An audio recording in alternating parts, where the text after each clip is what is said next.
नमस्कार दोस्तों, स्वागत है आपका मैच बॉक्स एयर1 में। तो हमारी एक सीरीज चल रही है ग्रामर की। बट जैसा मैंने आपको फर्स्ट वीडियो में बताया था कि grammar is not sufficient for your communication. तो उसके लिए आपके पास क्या होना चाहिए? आपके पास वोकैब होनी चाहिए, आपके पास सेंटेंसेस होने चाहिए, आपको स्ट्रक्चर पता होना चाहिए कैसे बनाना है। Then only you can communicate in English. Clear? तो there are so many ways to learn new vocab. बहुत सारे तरीके हैं जिससे आप वर्ड पावर अपनी इनहेंस कर सकते हैं। एक अच्छा जो स्पीकर होता है उसके पास लगभग 10,000 शब्द होते हैं कि वो कम्युनिकेट कर पाए किसी एक लैंग्वेज में। वो 10,000 वर्ड ऐसे नहीं होते हैं जैसे आपने छोटे वर्ड वगैरह, कुछ एडवांस वर्ड होते हैं उसमें और कुछ बाकी जो भी आपके नॉर्मल वर्ड्स होते हैं वो यूज होते हैं। तो बेसिकली हमारा जो फोकस है उन एडवांस वर्ड लर्न करना है, चाहे उसमें वो किसी भी कॉम्पिटिटिव एग्जाम के लिए हो या फिर आपका कोई भी कम्युनिकेशन के लिए हो। तो उसके लिए मोस्ट प्रोबेबली आपको क्या पता होना चाहिए? एडवांस वर्ड पता होना चाहिए, क्योंकि वो एक पूरे सेंटेंस को एक वर्ड में समराइज कर सकते हैं। क्लियर? तो उसी के लिए there are so many effective ways, but कुछ जो साइंटिफिक मेथड हैं और जिनको मैक्सिमम लोग यूटिलाइज करते हैं कि कम समय में आप ज़्यादा वर्ड याद कर पाए। जैसे अगर मैं बोलूँ आपको कुछ वर्ड याद करने के लिए दिए जाए, आपको 100 वर्ड 10 वर्ड याद करने के लिए दिए हैं दिन के, तो आप उनको रटोगे तो वो कभी याद नहीं होंगे। तो there are various ways to remember those words. उनको रिमाइंड करने के बहुत सारे तरीके हैं, तो उन्हीं को हम आज डिस्कस करेंगे। तो वोकैबुलरी आपको अगर याद करनी है तो इसके जो इफेक्टिव तरीके हैं वो 5 तरीके हैं। पहला आपका रूट वर्ड। रूट वर्ड में क्या होता है, आपको एक वर्ड से बहुत सारे वर्ड मिल जाते हैं। जैसे कि मैं बोलूँ किसी वर्ड का रूट होगा, ओरिजिन होगा। जैसे लॉजी मतलब होता है स्टडी, ठीक है। जैसे आपने सोशियोलॉजी सुना होगा, आपने एंथ्रोपोलॉजी सुना होगा, ठीक है। ऐसे बहुत सारे वर्ड हैं जिसका मीनिंग क्या है? स्टडी, किसी चीज़ का अध्ययन। तो उसको लॉजी वर्ड से आप अगर कहीं पे लॉजी लिखा होगा तो आप इजीली अंडरस्टैंड कर पाएंगे कि वो कहीं ना कहीं क्या है, किसी चीज़ के बारे में, स्टडी के बारे में बता रहे हैं। ठीक है। ऐसे रूट वर्ड के क्या होते हैं? बहुत सारे रूट वर्ड है जिससे आप एक वर्ड से कई सारे वर्ड बना सकते हैं। दूसरा चलते हैं सिनोनिम एंटोनिम। किसी वर्ड के आपको मैं बोलूँ कि ये इसी के जैसा सेम, इसका मीनिंग भी होता है, इसका मीनिंग होता है, नहीं बहुत सारे वर्ड का अगर एक ही मीनिंग होता है तो वो भी एक ग्रुप में याद हो जाता है। तीसरा होता है इमेजिनेशन, जहाँ पे आप क्या करते हैं, पिक्चर्स के थ्रू इमेजिन करते हैं कि यार उस पिक्चर में ऐसा चल रहा था, इसका मतलब वो ये था।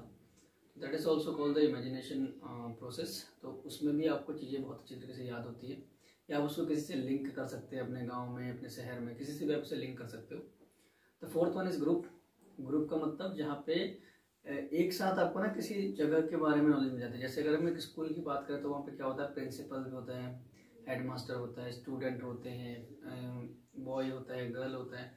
बेसिक लेवल पे बोल रहा हूँ, ठीक है। इसमें इन फ्यूचर तो बहुत बड़े बड़े ग्रुप आते हैं। जैसे किसी हॉस्पिटल में जाओगे, सारे डॉक्टरों का जो ग्रुप होता है उनको क्या कहते हैं, ठीक है। बेसिकली हमने वहाँ पे पढ़ा था नाउन में जिसमें हमने ग्रुप के नाम तक पढ़े थे। तो ग्रुप क्या होता है, उसमें एक कैटेगरी के लोग एक ही जगह आ जाते हैं, तो उसके डिफरेंट टाइप के जो नाम होते हैं वो हम उसके अंदर देख लेते हैं, ठीक है। Last one is sentence. अगर इनमें से कुछ भी नहीं मिल रहा है तो एक सेंटेंस बनाओ, उससे लेके गूगल पे टाइप कर दो, वो आपको एक सेंटेंस दे देगा। उस सेंटेंस को समझने की कोशिश करो कि वो क्या कहना चाह रहा है। So now we are going to discuss the first one which is root word, ठीक है। रूट वर्ड को डिस्कस करेंगे। तो रूट वर्ड को डिस्कस करने के लिए सबसे पहला जो हमने रूट वर्ड लिया है दैट इज फिडो, ठीक है। फिडो क्या होता है? फिडो को याद करने से पहले एक छोटी सी कहानी सुनते हैं। 1941 में एक आदमी था जिसका नाम था कार्लो, ठीक है। कार्लो क्या करता था? कार्लो डेली रेलवे स्टेशन पे जाता था, ऑल्दो वो बस स्टेशन पे जाता था, तो बस स्टेशन से और फिर रात को ड्यूटी आता था। तो एक दिन क्या हुआ, जब कार्लो शाम के टाइम आ रहा था, उसे डॉग दिखा वहाँ पे एक, जो कि इंजर्ड था, उसको चोट आई हुई थी।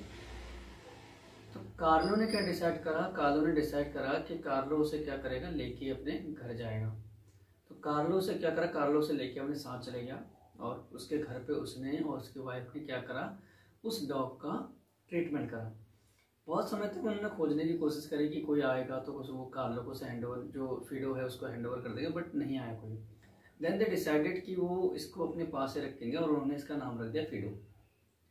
यहाँ से इंटरेस्टिंग सी कहानी क्या होती है कि 1941 में कार्लो लाया था और 1943 तक फिर जो है फिडो और कार्लो में ऐसा ट्रस्ट बॉन्ड एक बन गया कि ये लोग जो फिडो था वो डेली क्या करता था, कार्लो को शाम के टाइम छोड़ने जाता था, सुबह छोड़ने जाता था और शाम को लेने जाता था उसी बस स्टेशन पे जहाँ पे वो उसे मिला था। तो ये सिलसिला लगभग 2 साल चला। उसके बाद क्या हुआ, एक दिन कार्लो की उसके ही ऑफिस में डेथ हो गई और कार्लो जो है वो वापसी नहीं आ पाया क्योंकि कार्लो दूसरे देश रहता था तो वो वापसी नहीं आ पाया, उसका जो भी था वहीं पे हो गया। तो ये जो डॉग था ये क्या करता था, ये इसने जाना नहीं छोड़ा, ये डेली जाता रहा और ये सिलसिला कब चलता रहा, 1943 में उसकी डेथ हो गई थी और दिसंबर 1954 तक ये डेली वहाँ जाता रहा, 58 तक, ठीक है। तो लगभग 14 साल क्या हुआ, फिडो डेली वहाँ जाता रहा, लगभग 5000 बार ये वहाँ गया और वापसी आया, बट इसे जब तक नहीं मिला तब तक ये जाता रहा और अंत में क्या हो गया, इसकी वहाँ पे डेथ हो गई। तो इस स्टोरी से हमें क्या सीखने को मिला कि कार्लो जो था वो उसका ट्रस्ट था उसके डॉग को लेके और उसके डॉग का ट्रस्ट था उसके मालिक को लेके। तो यहाँ पे जो एक बॉन्ड कनेक्शन हुआ तो उसको देखते हुए इटली की गवर्नमेंट ने क्या करा, उसके लिए एक स्टैचू बना दिया और उस स्टैचू का नाम क्या रख दिया गया, उस स्टैचू का नाम रखा गया फिडो। फिडो के नाम से स्टैचू बनाया गया और वहाँ उसका जो इटली में उसका जो रिप्रेजेंट करता है वो किसे करता है, वो ट्रस्ट को रिप्रेजेंट करता है। तो यहीं से फिडो वर्ड जो है वो रूट वर्ड बन गया किसका, ट्रस्ट का। सो एक ये छोटी सी कहानी थी जिससे आप फिडो को याद कर सकते हैं। और सेकेंड अभी आपको जैसे पता होगा कि हमारी एक मशहूर जो बहुत अच्छी जोड़ी थी सर विवेक और मैम सर्जना की, आपने देखा होगा कि उनका अभी हाल ही में जो है वो स्वर्गवास हो गया है। तो उनके बीच में भी आप देखोगे ना तो फीड वर्ड जो था, ट्रस्ट जो था उनके बीच में बहुत ही ऊपरी लेवल पे था, बहुत एडवांस लेवल पे था। इतना ट्रस्ट आपने आज तक किसी स्टोरी में नहीं देखा होगा जितना उन दोनों को एक दूसरे पे था। ऑल्दो उन्होंने फाइट भी करी कैंसर से but still they are not alive. तो बट आप इसको भी उससे कनेक्ट कर सकते हैं कि फिडो वर्ड से जो है ट्रस्ट जो है वहाँ पे उनके बीच में भी ट्रस्ट था। तो जिसको आप आगे अभी वर्ड में देखेंगे, जैसे कॉन्फिडेंट था उनको एक दूसरे पे, ठीक है, एक दूसरे पे ट्रस्ट था, ठीक है, कॉन्फिडेंस था उनको कि वो कैंसर को हरा देंगे, ठीक है। सो क्या था, उनको अपने आप पे ट्रस्ट था कि वो कैंसर से फाइट कर जाएंगे, ठीक है। सो ये भी एक तरीका हो सकता है जिससे आप इमेजिन कर रहे हो कि क्या कि वो लोगों ने क्या करा, उनके अंदर कॉन्फिडेंस था। और जो मैम थी वो सृजना मैम, आप उनको क्या बोल सकते हैं, कॉन्फिडेंटे बोल सकते हैं, क्योंकि वो उनके हस्बैंड को क्या था, अपनी वाइफ पे ट्रस्ट था। तो a women whom you can trust, एक लड़की औरत जिस पे आप ट्रस्ट कर सकते हो उसे कॉन्फिडेंटे बोलते हैं। और ए मैन, एक पर्सन जिस पे आप ट्रस्ट कर सकते हो उसे कॉन्फिडेंट बोलते हैं। तो ऐसे बहुत सारे वर्ड हैं जो कि आप अगर पढ़ोगे भी आगे जब हम बताएंगे तो उसमें आप इनको लिंक करना है एक दूसरे से, ठीक है। तो यहाँ पे बेसिकली स्टोरी लिखी है फिडो की, आप उसे भी अगर देखना चाहें तो देख सकते हैं, ठीक है। तो यानी कि फिड कहीं पे भी वर्ड आएगा उसका मतलब होगा ट्रस्ट। तो यहाँ पे फिड इज बिलोंग्स टू ट्रस्ट, यानी कि कहीं पे कोई ट्रस्ट की बात होगी तो वहाँ पे फिड वर्ड जरूर होगा। सपोज करते हैं जैसे लिखा है कॉन्फिडेंट। कॉन्फिडेंट का मतलब क्या होता है, जहाँ पे आप अपनी ना एबिलिटी पे ट्रस्ट करते हो। जैसे आप बोलते हो मेरे अंदर कॉन्फिडेंट है कि मैं नेक्स्ट ईयर प्रमोट हो जाऊँगा, तो that is showing that your ability towards your trust towards your ability. आपका ट्रस्ट दिखा रहा है कि आपकी एबिलिटी के लिए। तो ये क्या है, कॉन्फिडेंट है, क्या कर रहे हैं हम, trusting yourself in your ability to do something. Confidence में क्या होता है, आपके अंदर पावर आ जाती है, ठीक है। I am quite confident that I will be promoted next year. Clear. Next चलते हैं fidelity.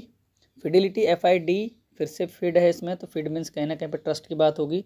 The quality of being faithful, जहाँ पे क्या हो, ट्रस्ट हो, स्पेशली टू ए वाइफ और हस्बैंड, एक वाइफ और हस्बैंड के बीच में, by not having a sexual relationship with anyone else, ठीक है, जिसमें आपका कोई और पार्टनर के साथ कहीं पे क्या हो, रिलेशनशिप ना हो। ऐसी जो ट्रस्ट होता है उसको क्या बोलते हैं, फिडिलिटी बोलते हैं। जैसे आप यहाँ पे देख रहे होंगे दो लोगों में क्या है, ट्रस्ट है, ठीक है। I admire her fidelity to her beliefs, क्या करें, जो उसकी धारणाएं हैं उस पर उससे क्या है, ट्रस्ट है। अब उसको एडमायर करता है, उसकी फिडिलिटी, उसकी बिलीव्स को। उसके बिलीव पे उसे ट्रस्ट है, ठीक है।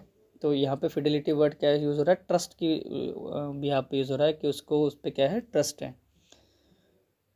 नेक्स्ट चलते हैं फिड वर्ड से ही।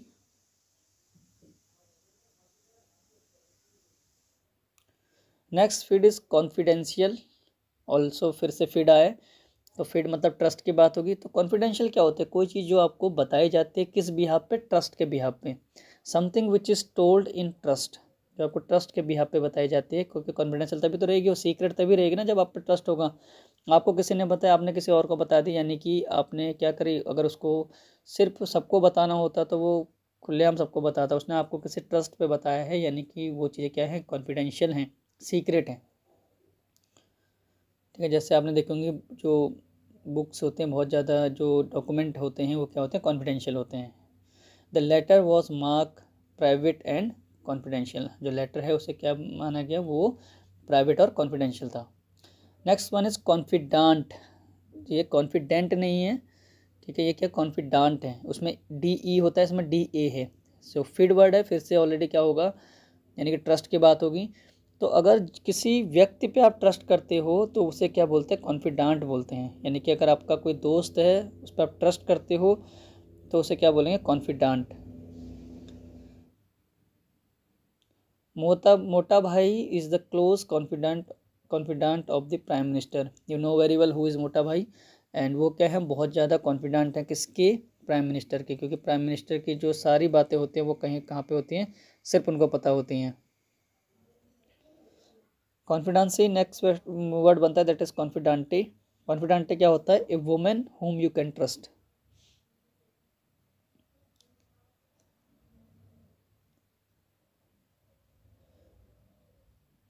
Next one is perfidious, very important.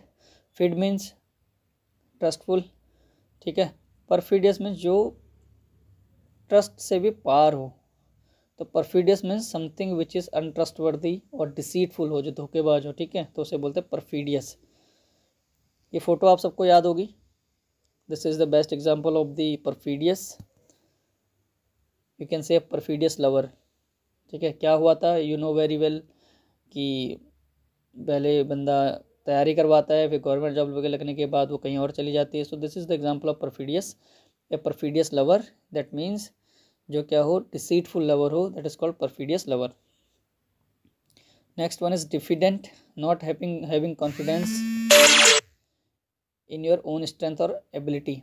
फिड मतलब ट्रस्ट, DIF जहाँ पे लग जाता है वो क्या हो जाता है, अपोजिट हो जाता है, यानी कि आपको कॉन्फिडेंस के आगे मैंने अपोजिट लगा दिया, यानी कि आपको क्या है, अपनी कॉन्फिडेंस और एबिलिटी पे क्या नहीं है, आपको स्ट्रेंथ और एबिलिटी पे अपनी कॉन्फिडेंस नहीं है। Not having confidence in your own strength और एबिलिटी इज कॉल्ड डिफिडेंट। जैसे लोग क्या कर रहे हैं, उसको प्रपोज करने के लिए उसको धक्का दे रहे हैं, बट वो जा नहीं पा रहे, तो दैट मीन्स उसमें क्या है, कॉन्फिडेंट नहीं है। He is very diffident and needs encouragement. तो जब ऐसा कोई दोस्त मिले तो उसको इनक्रेज करना चाहिए, बट ये इस वे में नहीं करना चाहिए कि किसी को प्रपोज करो। अगर आपका दोस्त किसी काम को करने के लिए करियर बना रहा है और वहाँ पे वो थोड़ा अनकॉन्फिडेंट है, तो आपको उसको वहाँ पे क्या करना चाहिए, अगर कहीं पे वो डिफिडेंट है तो आपको उसे क्या करना चाहिए, कॉन्फिडेंस देना चाहिए, आपको उसे क्या करना चाहिए, उसे धक्का मारना चाहिए, आगे बढ़ाने के लिए धक्का मारना चाहिए, ना कि ऐसे कामों के लिए, ठीक है।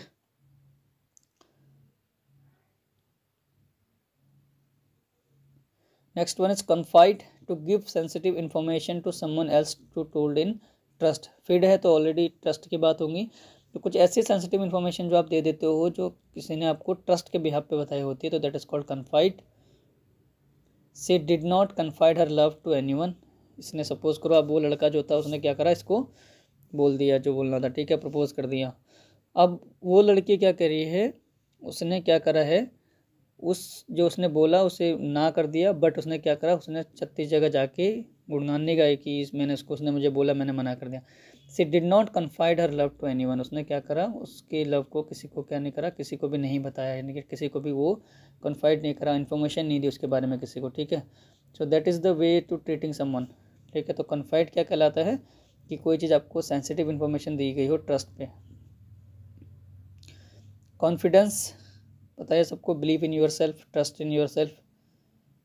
The public is losing confidence in the present government. Affidavit, affidavit क्या होता है? फिर से फिड की वर्ड है, यानी कि कहीं पर ट्रस्ट की बात होगी, एक ऐसा स्टेटमेंट लिख देना या कुछ समथिंग जो भी क्या हो लॉ के हिसाब से लिखा गया हो, दैट इज कॉल्ड एफिडेविट। ऐसा आप यहाँ पे देख सकते हो। रिटर्न स्टेटमेंट दैट यू से officially is true. The court need one affidavit with your Aadhaar card. अगर आपने सपोज करो आपने बोला कि मुझे कुछ बनाना है, तो कोर्ट क्या बोलता है? कई बार आपको एफिडेविट मांगता है। Next one is infidel, a person who can not be trusted. फिड मतलब ट्रस्ट, जिसको आप ट्रस्ट नहीं कर सकते हो, जिसके जो प्रिंसिपल क्या सही है क्या गलत है उसको समझने की जिसमें क्षमता ना हो, उसको बोलते हैं इनफिडल, और जिस पर ट्रस्ट ना किया जा सके।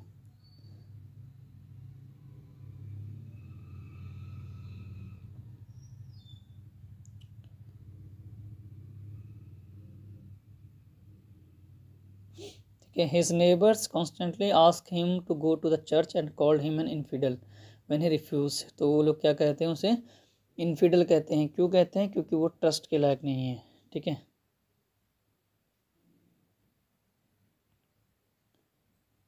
Next one is bona fide. Bona fide क्या होता है? रियल और जेन्यून, इन गुड फेथ। जो बोनाफाइड सर्टिफिकेट क्या होता है? एक ऐसा सर्टिफिकेट दिया जाता है कि आप जो है, जो आपके क्या बताता है कि आपका ये स्कूल से मिलता है बेसिकली, कि आपने यहाँ से पास करा है, ये आपका स्कूल का नाम था। तो स्कूल क्या करता है? एक आपको सर्टिफिकेट देता है, जिसे बोनाफाइड सर्टिफिकेट कहते हैं। ये क्या दिखाता है? कि आप रियल हो, जेन्युइन हो। ठीक है, that is called bona fide. The car park is for the use of bona fide customers only. और कहीं पे सपोज करो जैसे यूएस वगैरह में जाओगे, तो आप बोनाफाइड सर्टिफिकेट दिखाओ जिसके पास होगा, तो वो बोलते हैं कि वही यहाँ पे कार पार्किंग कर सकता है। क्यों? क्योंकि जैसे स्कूल वगैरह में जाओगे तो ताकि कोई और वहाँ पे पार्किंग ना कर लें। So here is the end of this FIDO word. We will come with some new root words in our next videos. For this time, thank you so much.